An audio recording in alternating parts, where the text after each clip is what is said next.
Hello sa inyong lahat, Sir Red. Nung una, hindi ko po talaga gusto na pinakikinggan ang mga ganitong klaseng mga kwento.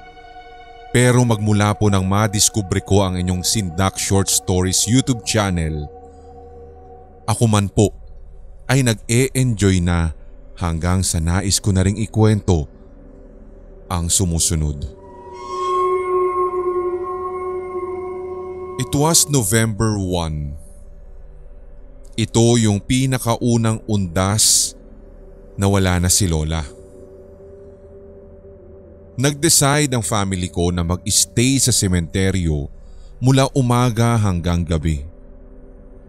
Mga bandang tanghali, nag-message yung mga kaibigan ko na gusto sana nilang pumunta sa bahay namin.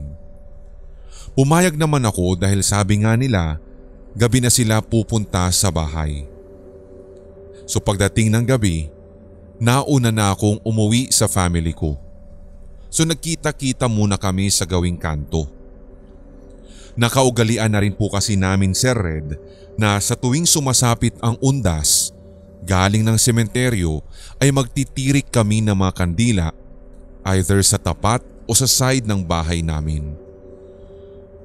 Pagdating namin sa bahay, sabi ko sa mga kaibigan ko na bago kami magmaritesan ay magsisindi muna kami ng kandila. Sabi naman ng isang kaibigan ko, huwag daw naming pagdidikit-dikitin ng mga kandilang iyon, bagkus ay paghiwa-hiwalayin o kaya malayo yung pagitan sa isa't isa. So sinunod ko iyon. Yung kaibigan ko nga palang yun, Sir Red, ay active yung third eye. So pagkatapos po ng pagsisindi at pagtitirik ng kandila, nagkwentuhan na kami. Makalipas ang 20 minutos na nang dire-diretsyong kwentuhan, napatingin ako sa kandila. Maniwala man po kayo sa hindi.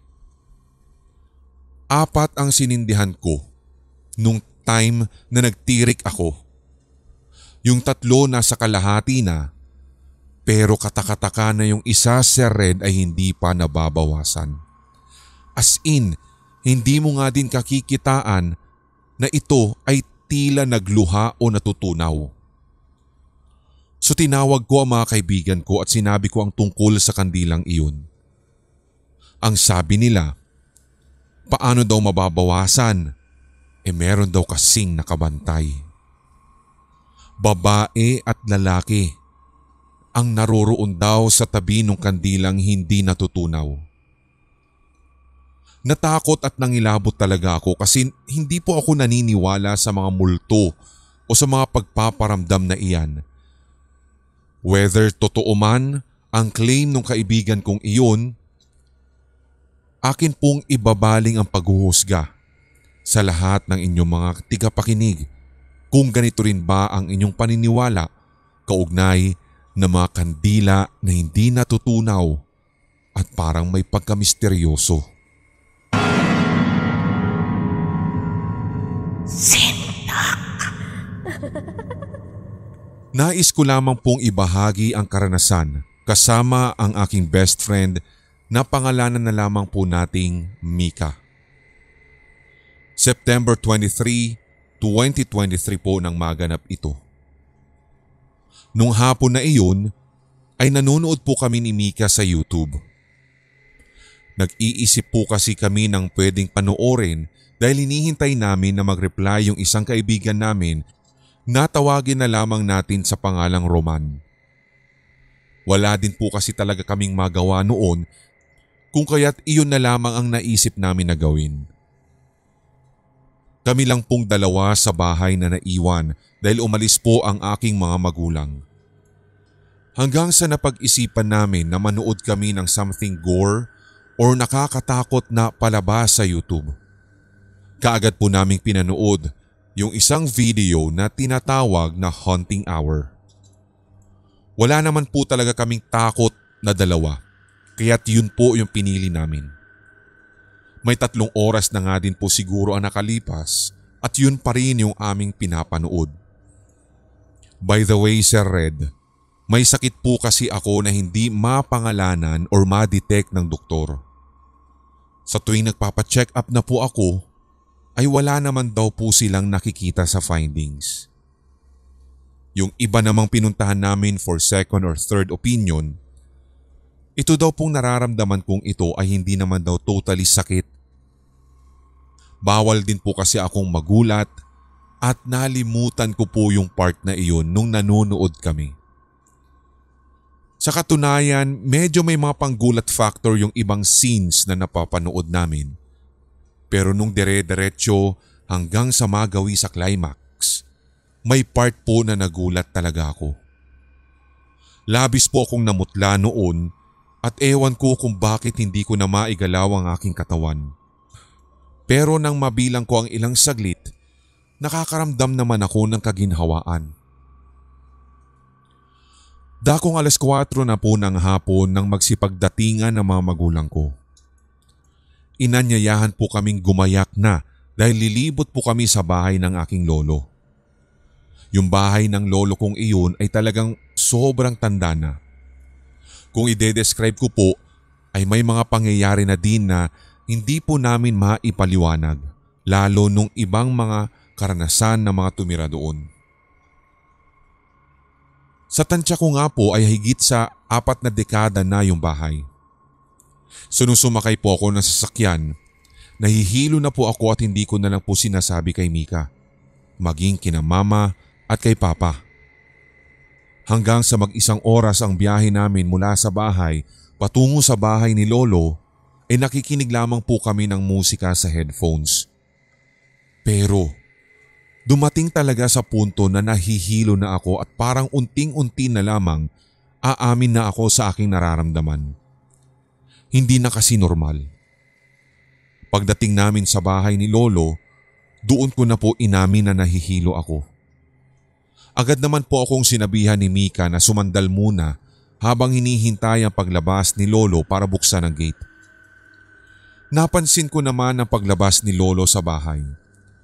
Pagkabukas lamang niya ng gate, otomatiko si Red na may nakita po akong babae sa likod niya.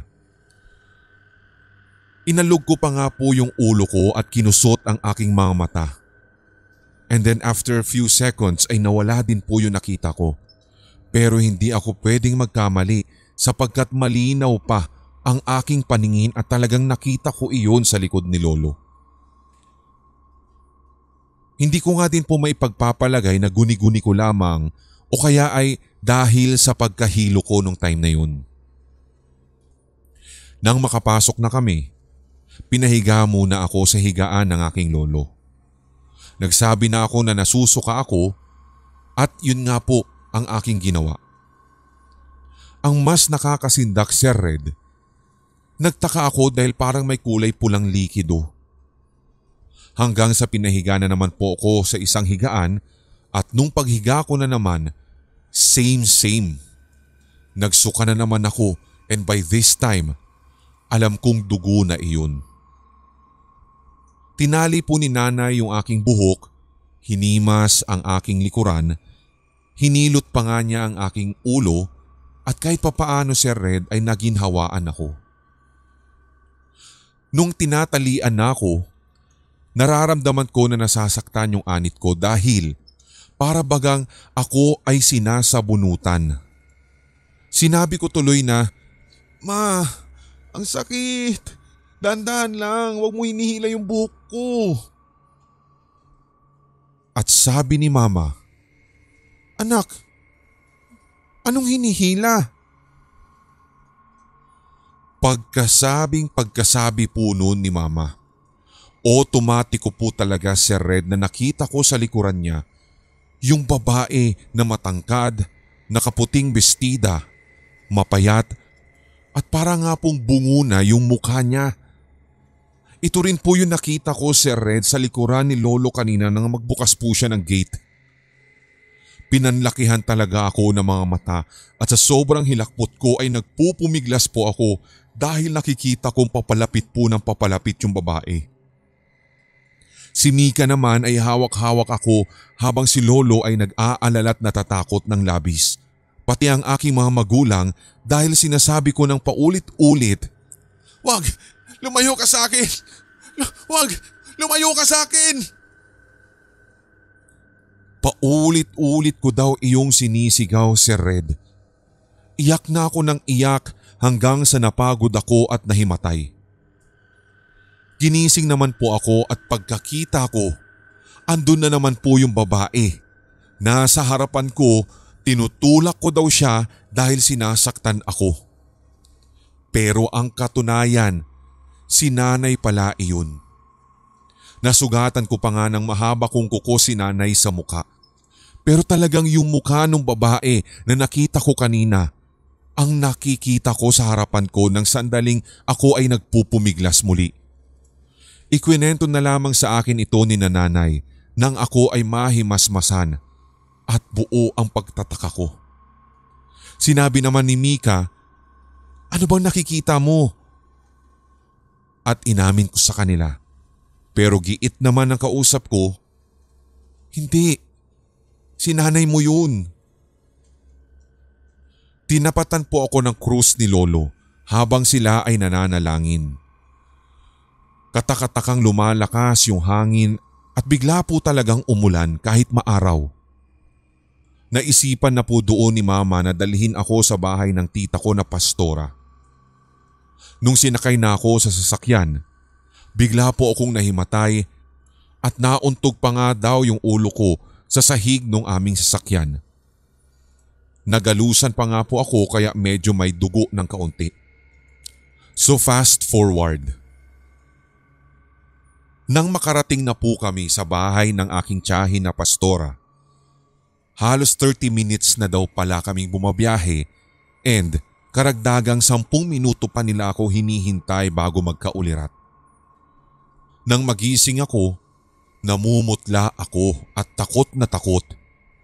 Katulad din kanina ng pagkamulat ko, Sir Red, muli ay nakita ko na naman po yung babae. Sa pagkakataong iyon ay may hawak na po siyang kutsilyo at nakatapat naman kay Mika. Sa takot ko ay nagpumiglas ako at muntik na po kaming maaksidente kakapiglas upang iligtas si Mika. Sa pag-aakalang naririyan na naman yung multong babae pero sabi nila ay wala naman daw silang nakikita. Hanggang sa ito na.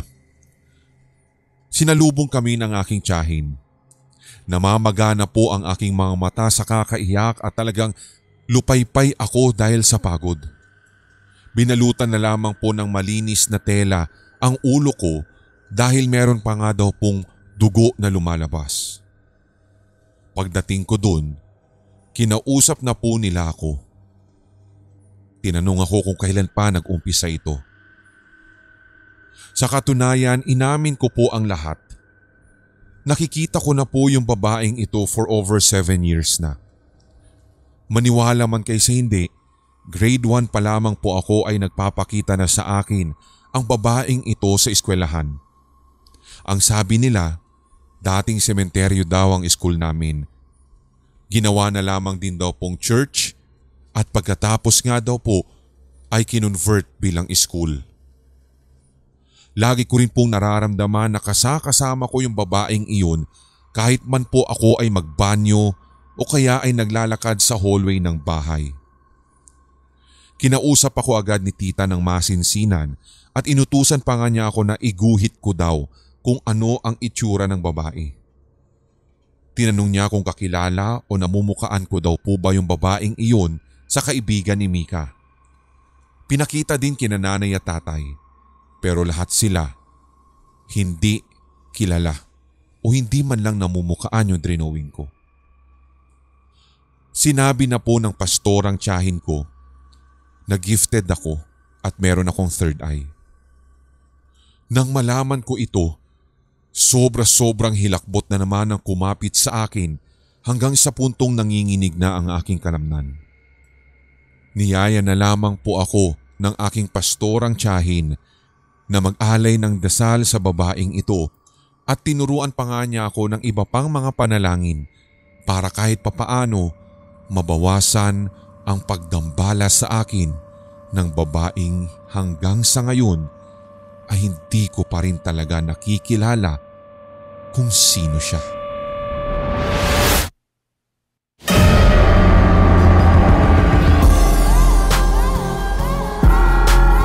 At inyong napakinggan ang tampok na one-shot Tagalog horror story. I-like, mag-comment at i-share ang episode na ito sa inyong social media, mga certified kasindak. Huwag pahuhuli sa mga bagong kwentong katatakutan dito sa ating channel, kaya pindutin na ang subscribe button at ang notification bell. Hanggang sa susunod na kwentuhan dito sa Sindak Short Stories.